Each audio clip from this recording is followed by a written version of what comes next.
आज भी मैं अपनी क्लास में सोती ही रही थी। बहुत दिनों से मेरे साथ यही हो रहा था। जैसे ही मेरी टीचर क्लास में आकर कुछ पढ़ाने लगती तो मुझे एकदम से नींद के झटके लगने शुरू हो जाते थे। मैं बहुत कोशिश करती कि मैं ना सोऊं, मगर मैं सो जाती थी। अब मेरी टीचर ने भी ये बात नोट करनी शुरू कर दी थी कि जो लड़की क्लास में हमेशा फर्स्ट आती रही है, अब उसका ध्यान पढ़ाई की तरफ नहीं है। एक दिन मेरी टीचर ने मुझसे पूछ ही लिया, तुम्हारे साथ क्या परेशानी है? अब तुम पढ़ाई पर ध्यान क्यों नहीं देती?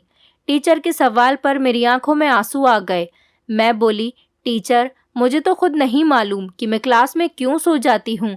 मैं पूरी कोशिश करती हूँ कि मुझे क्लास में नींद नहीं आए, लेकिन पता नहीं कैसे अचानक मेरी आंख लग जाती है। टीचर ने कहा कि तुम्हारे घर में कोई परेशानी तो नहीं? मैंने नहीं में सिर हिला दिया और बोली कि मेरे पिता का देहांत हो चुका है, मगर मेरी माँ ने घर का सारा इंतज़ाम खुद संभाल लिया है। मुझे किसी भी चीज़ की कोई कमी नहीं। हमारे घर में किसी चीज़ की, किसी बात की कोई टेंशन नहीं है। टीचर ने अपना सिर हिलाया और कहा, ठीक है, तुम जाकर बैठ जाओ, लेकिन आगे से तुम ध्यान रखना कि क्लास में सोना नहीं है। मैंने भी टीचर से वादा कर लिया, मगर फिर मैं अपने वादे पर पूरी नहीं उतर पाई। अगले दिन फिर मैं सो गई। अब तो मजबूर होकर मेरी टीचर से मुझे सज़ा भी मिलने लगी थी, मगर मैं क्या करती? नींद पर किसी का कोई जोर नहीं होता। कहते हैं कि नींद तो सूली पर भी आ जाती है। मेरा भी इस समय यही हाल था। आज मैं फिर से क्लास में सो गई तो मेरी टीचर ने कहा कि कल तुम अपनी माँ को स्कूल लेकर आना। ये बात सुनकर मैं घबरा गई थी कि माँ ना जाने मेरे साथ क्या बर्ताव करेगी, लेकिन अपनी टीचर का मैसेज भी माँ को देना ज़रूरी था। मैंने माँ से कहा, माँ, कि आपको मेरी टीचर ने स्कूल बुलाया है। मेरी बात सुनते ही माँ के माथे पर शिकन पड़ गई थी। वो कहने लगी, क्या बात लक्ष्मी, तुमने स्कूल में कोई शैतानी तो नहीं की?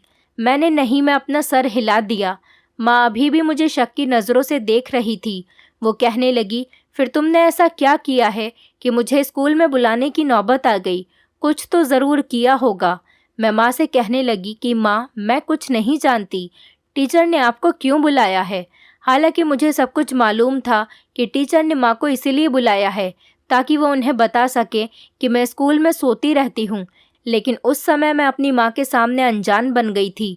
माँ कहने लगी, लक्ष्मी, तुम तो जानती हो ना कि मैं लोगों के घरों में काम करती हूँ, तभी तो मैं तुम्हें एक अच्छे स्कूल में पढ़ा रही हूँ, तुम्हारी हर ज़रूरत पूरी कर रही हूँ।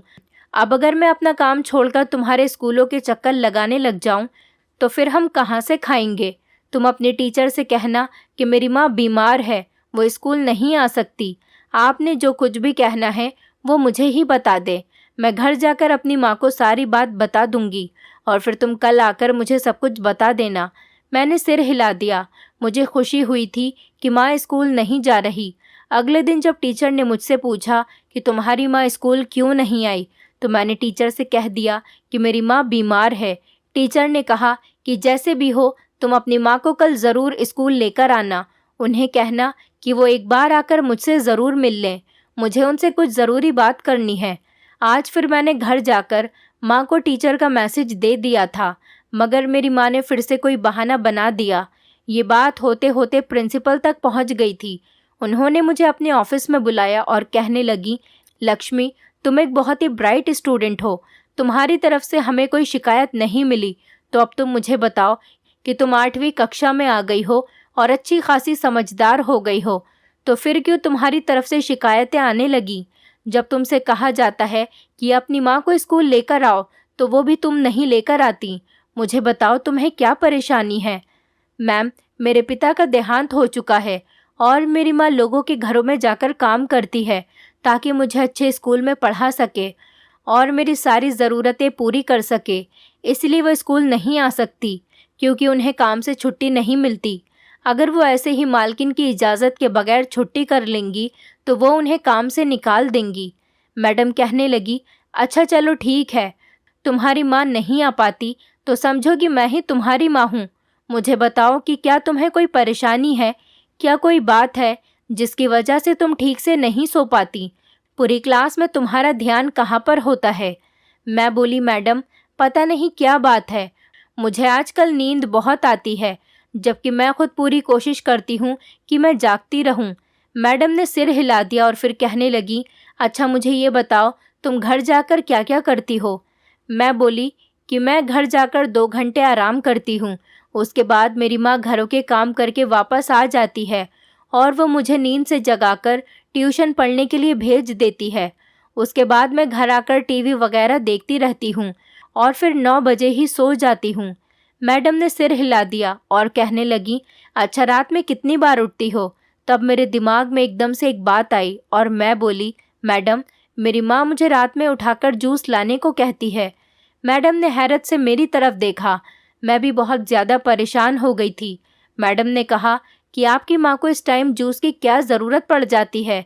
मेरा तो दिमाग बिल्कुल खाली हो गया था क्योंकि मुझे इस बारे में कुछ भी नहीं पता था। रात के इस पहर में बहुत ज़्यादा गहरी नींद में सोई हुई होती थी जब माँ मुझे उठा देती थी। मैं नींद की हालत में जूस लेकर आती तो माँ का कमरा बंद मिलता। रात बहुत ज़्यादा होती थी और मुझ पर भी नींद सवार होती थी, इसीलिए मैंने कभी भी इन चीज़ों के बारे में सोचने की कोशिश नहीं की और ना ही कभी इस बारे में अपनी माँ से सवाल किया। मैंने जल्दी से मैडम से कहा, असल में मैडम मेरी माँ की तबीयत ख़राब रहती है तो अचानक ही उन्हें भूख लग जाती है, इसीलिए मैं उनके लिए जूस ले जाती हूँ।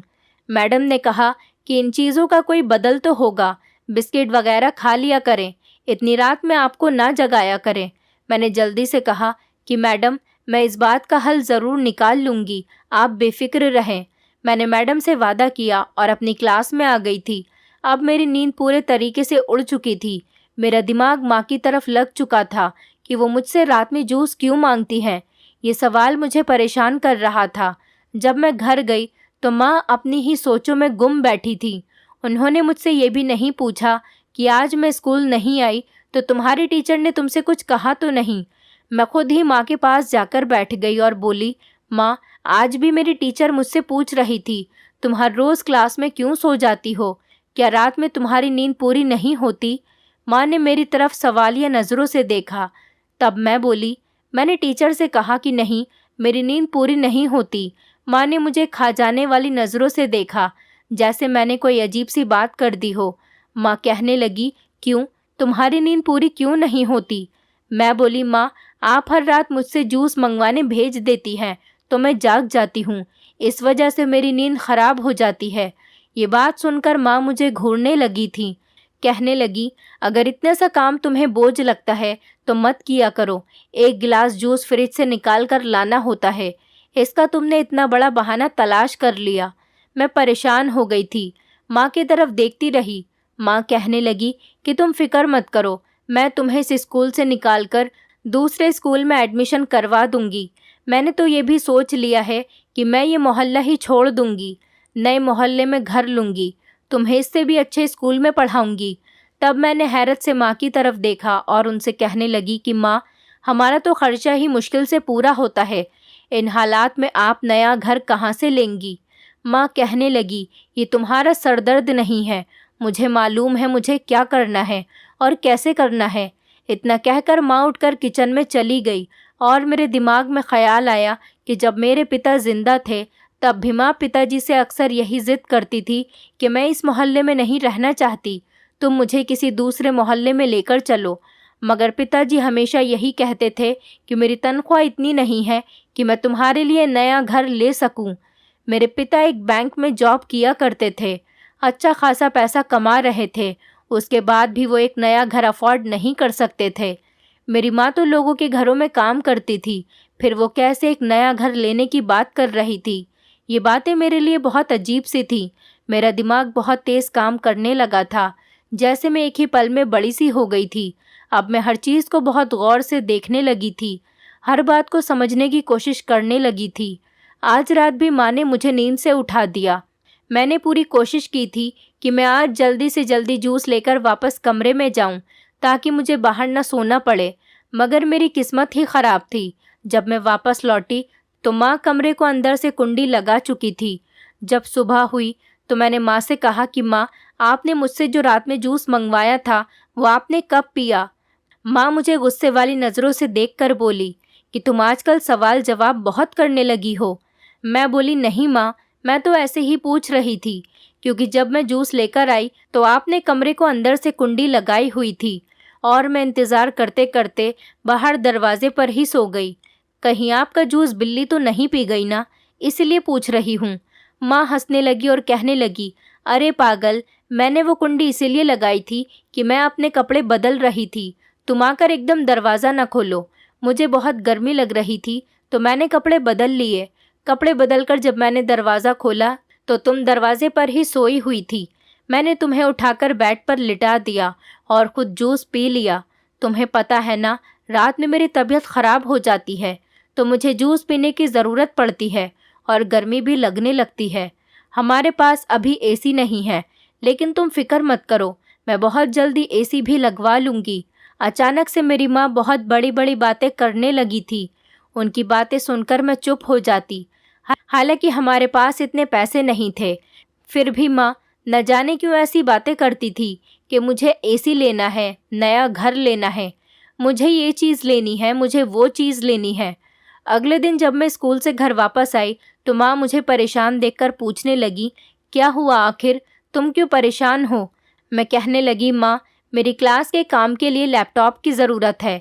मेरी क्लास की सभी लड़कियों के पास लैपटॉप है, मगर मैं लैपटॉप अफोर्ड नहीं कर सकती। आपने मुझे इतने बड़े स्कूल में क्यों डाला है? आपको चाहिए था कि आप मुझे एक सरकारी स्कूल में डाल देती, जहाँ इस तरह की चीज़ों की ज़रूरत नहीं होती। माँ कहने लगी, तुम भी किन बातों को दिल पर लेकर बैठ जाती हो? जल्दी से खाना खाकर तुम आराम कर लो। मैंने खाना खाया और सोने के लिए चली गई। माँ घर से बाहर चली गई। शाम को जब मेरी माँ ने मुझे आकर उठाया तो कहने लगी, तुम्हारे लिए मेरे पास एक सरप्राइज़ है। मैं बहुत हैरान हुई और सोचने लगी कि आखिर माँ के पास मेरे लिए कौन सा सरप्राइज़ होगा। मैं आंखें मलती हुई बाहर निकल कर आ गई। सामने ही तख्त पर एक बिल्कुल नए डिब्बे में बंद लैपटॉप रखा हुआ था। ये लैपटॉप देखकर ही मेरी नींद उड़ गई थी। मैं इस लैपटॉप को देखकर दंग रह गई। मैंने माँ से पूछा कि आपके पास इतने पैसे कहाँ से आए? माँ कहने लगी, तुम आम खाओ, पेड़ मत गिनो। मैं जो कुछ भी कर रही हूँ वो तुम्हारे लिए ही तो कर रही हूँ। तुम्हें किसी बात की फ़िक्र करने की कोई ज़रूरत नहीं। मैं लैपटॉप देखकर इतनी खुश हो गई थी कि बाकी हर चीज़ भूल गई। मैं बोली, माँ आप यहीं रहो, मैं अपनी दोस्त से लैपटॉप चलाना सीख कर आती हूँ। हमारे पड़ोस में ही मेरी एक दोस्त रहती थी। वो मेरी क्लास फेलो भी थी। उसके पास पहले से लैपटॉप था, इसलिए इससे लैपटॉप चलाना आता था, जबकि मेरे पास आज ही आया था और मुझे चलाना भी नहीं आता था। इसलिए मैंने सोचा कि मैं उससे मदद मांग लेती हूँ। मैं जब अपनी दोस्त के घर गई तो वो मेरा लैपटॉप देखकर दंग रह गई। कहने लगी, माँ ये देखो, ये वही लैपटॉप है जिसका मैं कह रही थी कि आप मुझे दिलवा दो, लेकिन बाबा तो मेरे लिए गंदा सा लैपटॉप उठाकर लेकर आए। मुझे तो इस कंपनी का ही लैपटॉप चाहिए था। पड़ोस वाली आंटी यानी मेरी दोस्त की माँ पास आकर मेरा लैपटॉप देखने लगी और कहने लगी, सच में ये लैपटॉप तो बहुत अच्छा है। वो मुझसे पूछने लगी कि ये तुम कहाँ से उठाकर लाई हो, किसका है? मैं बोली कि मेरा है, और किसका होता, मेरे लिए आज ही मेरी माँ लेकर आई है। आंटी ने मेरी तरफ बहुत हैरत से देखा और कहने लगी, तुम्हारी माँ के पास इतना पैसा कहाँ से आ गया कि वो भी लैपटॉप खरीदती फिर रही है? मैं कहने लगी, आंटी आप तो जानती हैं मेरी माँ घर घर जाकर काम करती है, हो सकता है उन्होंने अपनी मालकिन से पैसे लिए हों। वो हंसने लगी और कहने लगी, अच्छा मेरा पति तो अच्छा भला कमाता है, तुम्हें तो मालूम ही है वो एक ऑफिस में अच्छी पोस्ट पर काम करता है, मगर फिर भी हमारे पास इतने पैसे नहीं थे कि हम अपनी बेटी को तुम्हारे जैसा महंगा वाला लैपटॉप दिलवा सके। और फिर तुम मुझे एक बात बताओ, जब तुम्हारी माँ सारा दिन घर से ही नहीं निकलती तो फिर वो कौन सा काम करती है? क्या घर में ही उसने कोई सेंटर खोल रखा है? मैं आंटी की बातें सुनकर बोली, नहीं नहीं आंटी, माँ काम करती है, वो बड़ी बड़ी हवेलियों में काम करने जाती है, दिन भर वहीं तो रहती है।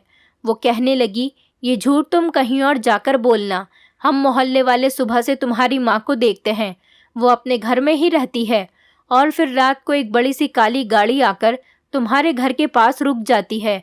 मोहल्ले वाले भी इस चीज़ से बहुत ज़्यादा नाराज़ हैं। मैंने तो यहाँ तक सुना है कि इन लोगों ने ठान ली है ये तुम्हारे और तुम्हारी माँ को इस मोहल्ले से निकाल कर ही रहेंगे, क्योंकि ये एक शरीफों का मोहल्ला है। यहाँ पर तुम लोगों की ऐसी हरकतें नहीं होने देंगे। और बेटी तुम भी हमारे घर मत आया करो, ये न हो कि मोहल्ले वाले हमारा भी जीना हराम कर दें। मेरी आंखों में आंसू आ गए थे। आंटी ये कैसी बातें कर रही हैं? मैं बोली, आंटी आप ये सब क्यों कह रही हैं? आंटी कहने लगी, अब तुम इतनी छोटी बच्ची भी नहीं हो, 8वीं कक्षा में पढ़ती हो। 8वीं कक्षा की लड़कियां तो शादी करके अपने ससुराल चली जाती है। मुझे पता है कि तुम भी अपनी माँ के साथ पूरी पूरी मिली हुई हो, इसीलिए इतना महंगा लैपटॉप उठाकर हमारे घर आ गई। अगर तुम शरीफ होती तो तुम इस लैपटॉप को देखकर अपनी माँ से सवाल जवाब करती कि आखिर उनके पास इतने पैसे कहाँ से आए, मगर तुमने कुछ नहीं कहा। इसका यही मतलब है कि तुम भी अपनी माँ के धंधे में बराबर की हिस्सेदार हो। मैं आंखों में आंसू लिए अपना लैपटॉप उठाकर अपने घर वापस आ गई थी। आंटी ने जो बातें की थी वो बहुत बुरी थी। उन्होंने मेरे और मेरी माँ के चरित्र पर उंगली उठाई थी और हमारे लिए धंधे का शब्द इस्तेमाल किया था, जो कि मैं किसी भी हाल में बर्दाश्त नहीं कर सकती थी। माँ ने जब मेरा रोता हुआ चेहरा देखा तो मुझसे पूछने लगी कि क्या हुआ है, तुम इतनी उदास क्यों हो? तो मैं बोली, माँ पड़ोस वाली आंटी मुझसे पूछ रही थी कि तुम्हारी माँ के पास इतने पैसे कहाँ से आए कि उन्होंने तुम्हें इतना महंगा लैपटॉप खरीद कर दिया। माँ कहने लगी, तुम इन लोगों की बातों को दिल पर मत लिया करो। असल में मिर्ची तो इन्हें तब लगेगी जब मैं नई गाड़ी लूँगी, फिर देखना इन लोगों के कैसे चेहरे उतरते हैं। ये बात सुनकर तो मैं और ज़्यादा परेशान हो गई थी कि आखिर माँ के पास इतने पैसे कहाँ से आ रहे हैं। अब आंटी की बातें मेरे दिमाग में घूम रही थी। मेरा दिल बैठा जा रहा था, कहीं वो जो कह रही थी वो सच तो नहीं था। लेकिन मैं ये बात किसी भी हाल में मानने को तैयार नहीं थी कि मेरी माँ के चरित्र में कोई खराबी है। खैर मैंने भी सोच लिया था कि अब मैं दूध का दूध और पानी का पानी करके ही रहूँगी। मैं सारी सच्चाई जानकर ही रहूँगी। रात को फिर से माँ ने मुझे नींद से उठाकर जूस मांगा था। मैं जूस लाई, मगर फिर से मेरी आंख लग गई थी।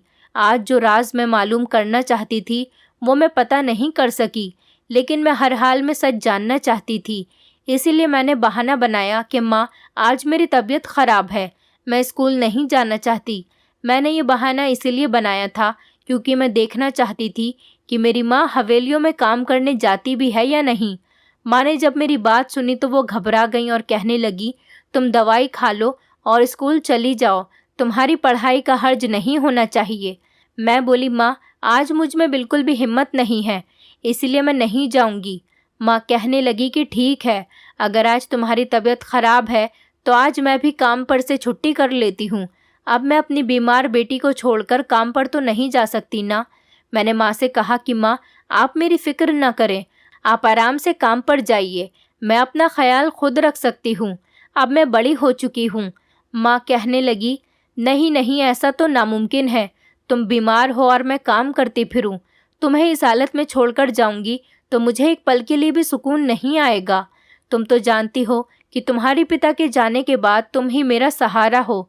जो कुछ भी हो मेरे लिए सिर्फ और सिर्फ तुम ही हो। मैं तुम्हारे लिए ही तो काम करती हूँ और पैसे जमा कर रही हूँ। मैंने सर हिला दिया। मेरी दाल नहीं गली थी। माँ ने मुझे उनका राज मालूम होने नहीं दिया था। आज वो सारा दिन घर पर ही रही और मेरा ख्याल रखती रही। वो मुझसे कहती रही कि चलो डॉक्टर के पास चलते हैं, तुम्हारी दवाई लेकर आते हैं।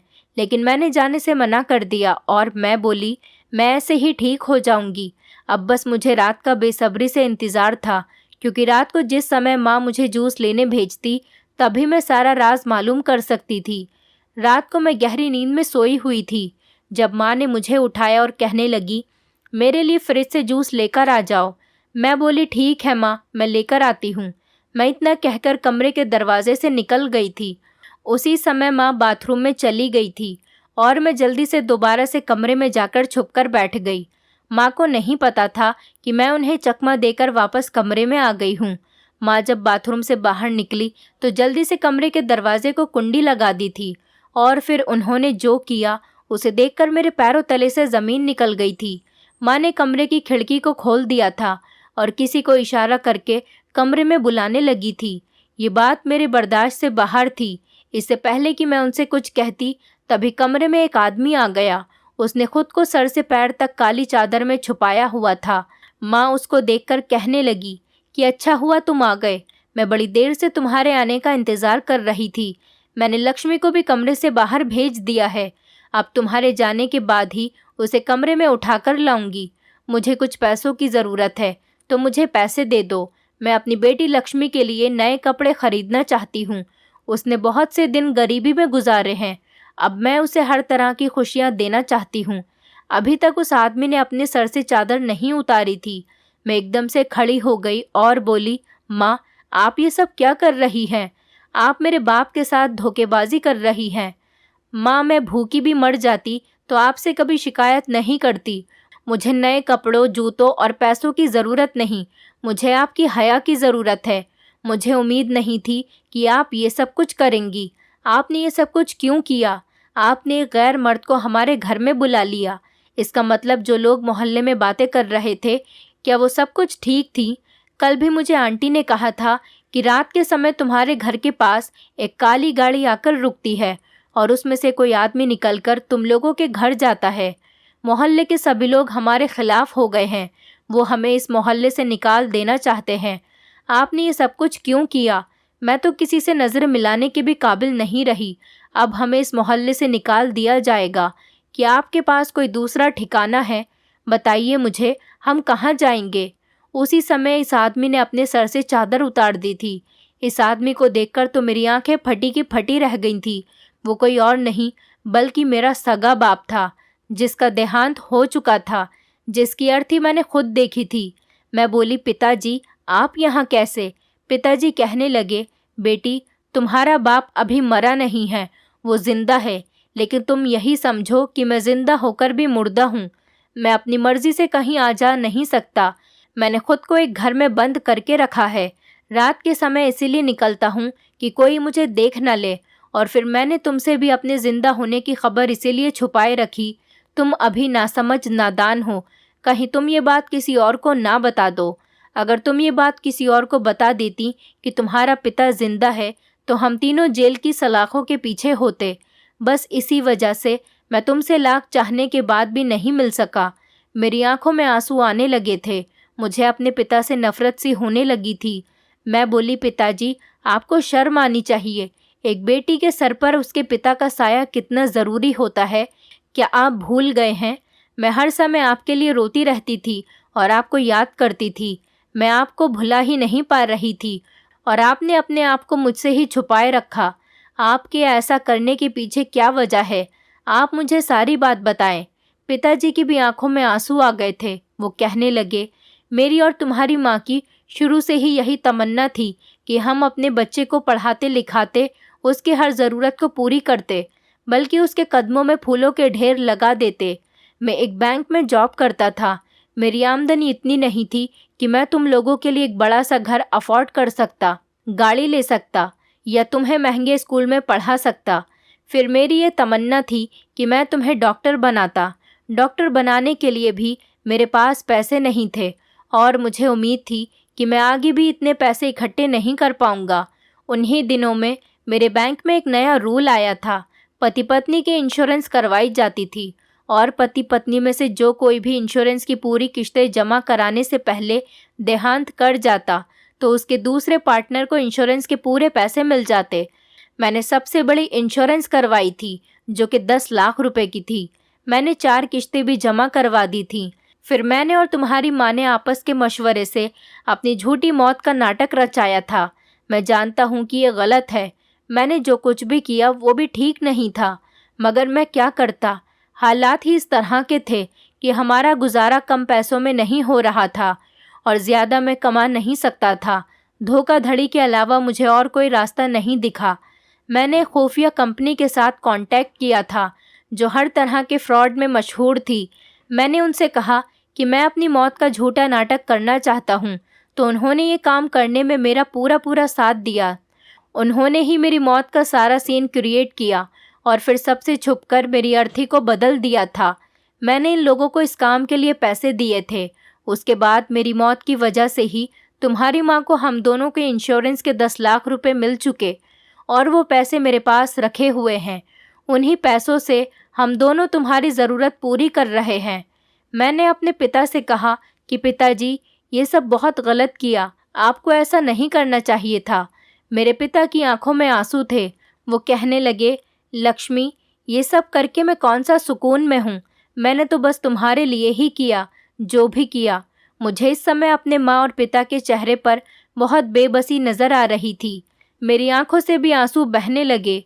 मैंने अपने पिता के हाथ चूम लिए और बोली, आप बेशक कानून की नज़रों में गलत हैं, लेकिन मेरे लिए आप मेरे हीरो हैं। आपने जो कुछ भी किया मेरा भला सोचकर ही किया। मैं कभी आपको इसके लिए इल्ज़ाम नहीं दूंगी। पिताजी खुश हो गए थे। इस मोहल्ले में मेरी और मेरी माँ की ज़िंदगी अब तंग हो गई थी, इसलिए हम नए घर में शिफ्ट हो गए जहाँ मेरे पिता पहले से ही रह रहे थे। मुझे शहर के बड़े स्कूलों में से एक स्कूल में एडमिशन मिल गया था। मैं अब फिर से दिल लगाकर पढ़ाई कर रही हूँ। मैं अपने माता पिता का डॉक्टर बनने का सपना हर हाल में पूरा करना चाहती हूँ।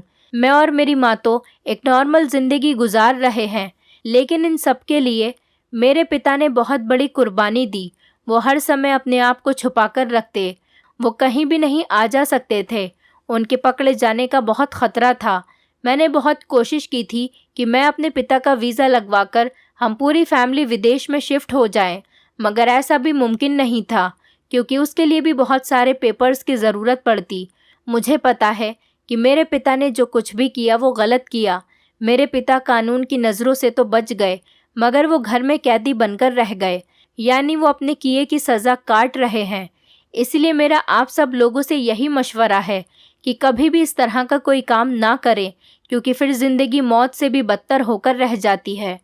दोस्तों, उम्मीद करती हूँ आपको हमारी कहानी पसंद आई होगी। कहानी पसंद आई है तो वीडियो को लाइक करें, चैनल पर नए हैं तो चैनल को सब्सक्राइब करें और हाँ, नोटिफिकेशन बेल को ज़रूर दबाएं ताकि अगली अपडेट सबसे पहले आपको मिले।